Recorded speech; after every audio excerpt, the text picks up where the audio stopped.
This morning, the suspects arrested in the Louvre jewel heist are under interrogation, but refusing to cooperate and won't reveal where the stolen jewels are hidden, police tell NBC News, while the rest of the crew is still on the loose. The two suspects are in their early 30s, have criminal records for jewel theft, and were living in a suburb of northeast Paris around 4 miles from the Louvre. That's according to Chief Brigadier Axel Rond, a police official and union rep. We're dealing with experienced criminals who are known to the police and the justice system, he tells us. Interrogators can hold them without charge until Wednesday evening. The hunt for the jewels is being led by officers from the elite Brigade for the Repression of Banditry, or BRB, which featured in the French movie The 36th Precinct.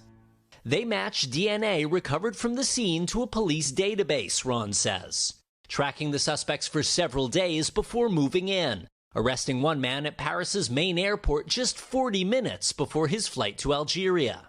The BRB also took charge after Kim Kardashian was robbed at gunpoint in Paris in 2016. Robbers making off with $8 million of her diamonds. 8 people were convicted in that case, but most of her jewelry was never found. In the back rooms of Paris's diamond district, the talk is of little else besides the Louvre heist. Nadine Zitou runs her family diamond business. Is there some kind of protocol for alerting the police if someone's trying to sell it? Oui, nous avons des lignes dédiées. Yes, we have dedicated teams directly connected to the police to make sure that kind of information is passed on as quickly as possible, she says. Investigators will need every scrap of information they can as they race against the clock. So, Raph, police still looking for suspects and those jewels. What comes next here? So, Willie, police have to make a decision by tomorrow night about whether to charge or release the 2 suspects they have in custody. Assuming they do bring charges, we're likely to learn more about the suspects' identities, but also about the evidence that police have managed to gather over the last week and a half or so.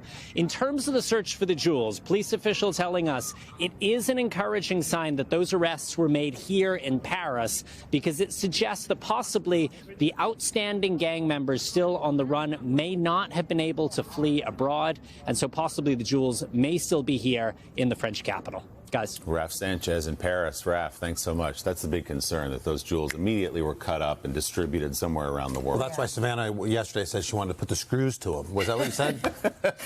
I was just like, it was like, where are the jewels? I've watched a lot of Law and Order in my life. That's how it is. Yeah. You know, like the swinging bulb, and you're like, you better roll for this guy, or we're going to, right, you know. Exactly. Olivia Benson over here. Yeah, exactly. Totally. Hey, thanks for watching. And don't forget, you can catch the Today Show every morning on NBC, or take Today when you're on the go. Just follow the Today podcast on Apple Podcasts, Spotify, or wherever you listen.